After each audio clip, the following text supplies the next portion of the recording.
wokola omanyi ti waliwo Katonda. Kale basiraamu bawalabu Katonda taliyo. Katonda ali mu buli kifo kyonna. Bwakulema okutegeera nti ali mu kifo kyonna, gwe naawe ali mu ggwe. Kale oli nnyumba ya Mukama, oli yeekaalu ya Katonda. Kati atudde ku ntebe munda mu ggwe omusinza. Oba olina bw'okukusa, oba olina by'otakola, oba olina endaya gy'okola. Katonda yagaba omukisa. Katonda yayimusa. Katonda yagenda okugulumiza. Katonda yagenda okuwa promotion. Wadde Mukama we yagenda okugirangirira, naye Katonda yayogera n'emitima gy'abakabaka. Yasobola okugikyusa. Osobola okusinza Katonda n'omusinza, enkya ne bakugoba.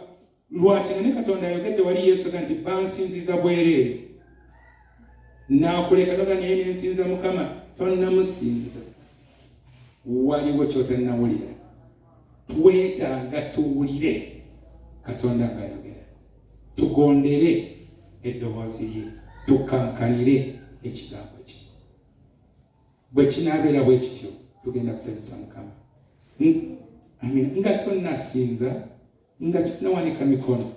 Mu kuba Katonda komandinze abakyala agambye gonderanga omwami wo. Gonderanga oba omwami mutamiivu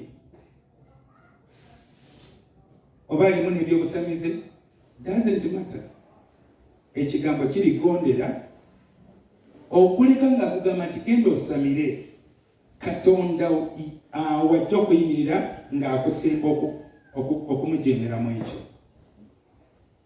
Naye nti agambye nti mukyala wange nkwagala wano leero, ekyo kikole n'amaanyi. Tamanya mu ngeri bw'ekyo, tomanya ekyo oba tekigenda okumukyusa kimugjeyo. Nalabako abafumba bayawukana ng'omukyala wa mwoyo nnyo. Bwe yatuuka nga ngenda kumusabira yalimu Setaani, n'agenda ku lusozi, nanga togenda kusaba, yagenda Sekuku. Togenda kusaba, ngenda kusaba Katonda yasinga, tekijja kugondera Setaani. N'agenda. N'amalayo okisiza Yesu biti. Agenda okukomawo ng'omwami yateekako ekufulu. Ne bamunoonya laga nti oyo yagenda nange nenzigalawo noonya mukyala mulala. N'asooka abeerawo atawuse agambye okumenya ekufulu, genda okugimenya nga nemunda oba yakola atya nga nemu omusibe. N'agamba ate gwe naakwatira awo. Bwe yadda na mukyala. N'oli yamusanga agumbye ku mulirwano ti wagenda mumuteegera. Ono yajja na mukyala olwayingira yamukuba miggo. Nanga sikyakwetaaga, wasalawo gende ne Yesu, genda nani? Ne Yesu. Nange ndeese anaŋŋondera. Ekigambo kyaffe kigagondera. N'amulema n'afiirwa amaka n'asigala nga yeekwasa Yesu, yeekwasa Katonda. Katonda takusigulangako. Yakwagala naye agambye gondera mwami wo. Luganda lutuula.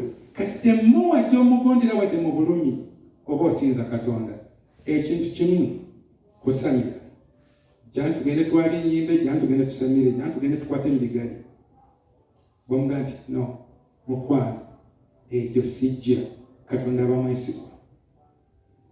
Mesa Sadraki ne Abedunego baali mu lubiri lwa kabaka nga mujjudde busamize.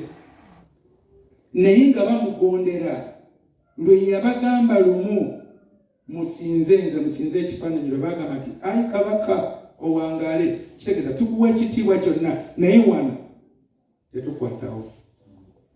Wano tetukola ki? Tetukwatawo. Naye ekitiibwa tukikuwanga kabaka. Era tugamba nti wangaala obeere omulamu, naye tetujja kusinza kifaananyi. Kiriko ssente, anti kyali kikoleddwa mu gold, kikoleddwa mu ngeri ya muntu, kwegamba bweba bintu bya mubiri byonna kwebiri. Gold, feather, diamond, amayinja g'omuwendo kwegali. Musinza ogaggawale. Kwata ku kino olema okusula enjala. Yagamba oba ngisula ngikole ki? Naye sijja kusinza. Kati Katonda kyakwagala mukwano.